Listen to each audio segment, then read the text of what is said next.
నేర చరిత్రలో నెంబర్ 1 మనవాళ్లే ఉన్నారు. ఏపీ కేబినెట్ లో 96% మందిపై క్రిమినల్ కేసులు ఉన్నాయి.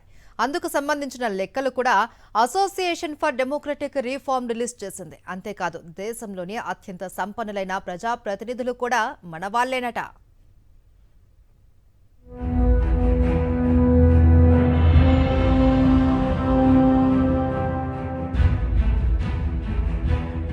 దేశంలోనే అత్యధికంగా చంద్రబాబు మంత్రివర్గంలో నేర చరిత్రలు ఉన్నట్లు Association for Democratic Reforms, National Election Watch సంయుక్త నివేదిక వెల్లడించింది. ఆంధ్రప్రదేశ్లో 96% మంది మంత్రులపై క్రిమినల్ కేసులు నమోదైనట్లు ఎన్నికల అఫిడవిట్లను విశ్లేషించి రూపొందించిన తాజా నివేదికలో పేర్కొంది.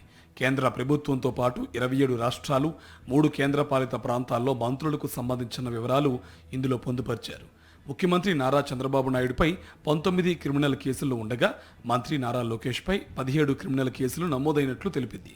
నిమ్మల రామానాయుడుపై 20, అచ్చెన్నాయుడుపై 13, కొల్లు రవీంద్రపై 15, డిప్యూటీ సీఎం పవన్ కళ్యాణ్పై 8, వంగలపూడి అనితపై 7, బాల వీరాంజనేయ స్వామి మీద 11 క్రిమినల్ కేసులు. ఇలా బాబు మంత్రివర్గంలో 96% మందిపై కేసులు నమోదయ్యాయి. కేంద్ర మంత్రుల్లో తెలంగాణకు చెందిన బండి సంజయ్ కుమార్పై 42, కేంద్ర హోంశాఖ మంత్రి అమిత్ షాపై 3, నితిన్ గడ్కరీపై 10, కింజరాపు రామ్మోహన్ నాయుడుపై 4 క్రిమినల్ కేసులు ఉన్నాయి. హర్యానా, జమ్మూ కాశ్మీర్, నాగాలాండ్, ఉత్తరాఖండ్ రాష్ట్రాల్లో మాత్రం ఒక్క మంత్రిపైన కూడా కేసులు లేదు.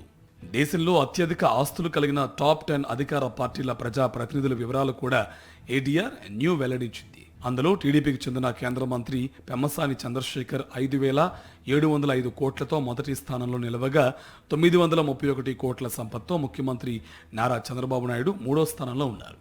824 కోట్లతో మున్సిపల్ శాఖ మంత్రి పొంగూరు నారాయణ 4వ స్థానంలో ఉండగా విద్యాశాఖ మంత్రి నారా లోకేష్ 542 కోట్లతో 7వ స్థానంలో ఉన్నట్లు నివేదిక వెల్లడించింది.